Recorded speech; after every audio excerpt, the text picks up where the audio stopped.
should you exclude your children from the FSA? If you have a child in 4th or 7th grade in BC, that is a decision you have to make right now. And it's not an easy one because we're getting conflicting information. On one side, the province, the Ministry of Education, the school district, and many principals are saying the FSA is essential for measuring the literacy and numeracy skills of kids over time. And on the other side, you have the BC Teachers Federation and teachers telling parents to actively excuse their kids from taking this test because it is not helpful. So what are we supposed to do here? Well, I did a deep dive to figure this out for myself, and here's what I found. The FSA, the Foundation Skills Assessment, is organized by the Provincial Ministry of Education each year and is issued to all 4th graders and 7th graders in the province. This is not a test of individual performance, and you will not get a report card for your kid, nor does the results of the FSA go on the children's record.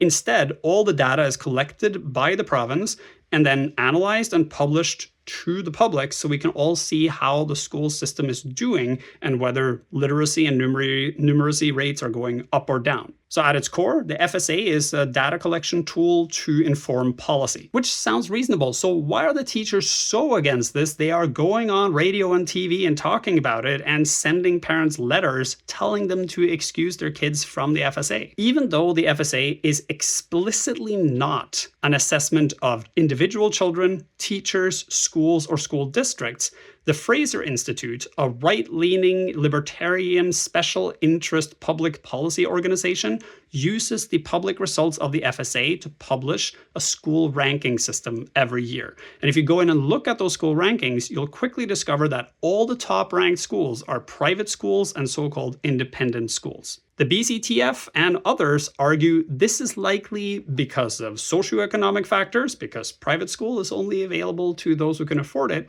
and because when you have a ranking system being published like this, private schools are incentivized to do what's called teaching to the test, effectively training the kids in school to pass the test with flying colors and therefore skewing the results. The other objection teachers have is that this way of assessing education doesn't really work all that well. It's a great way of collecting a lot of data, but multiple choice tests are really tests on whether or not kids are able to take multiple choice tests and focus for a long time. So the teachers are arguing that the FSA, while well-intentioned, is not doing its job and should be abolished and replaced with something that works better for its purpose. Which leaves families in a bind. Do you let your kids partake in this test to help inform the education system and run the risk that that data is then used by a politicized organization to try to defund the public education system? Or do you excuse your kids from the test, thereby reducing the quality of the results? Or do you think that what the Fraser Institute is doing with this data is actually the right thing to do because we need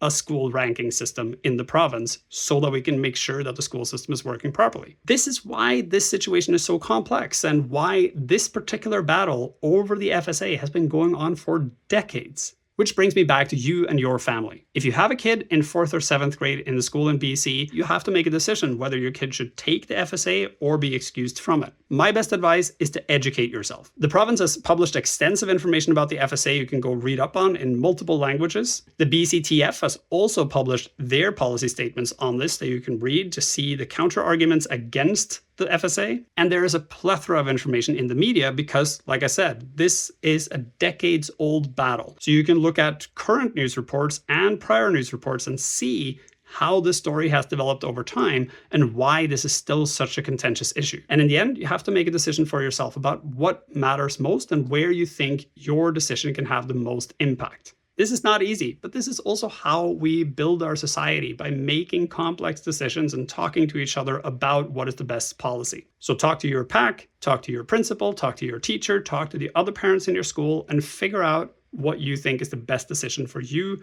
your family, your community, and your school. Hope that helps.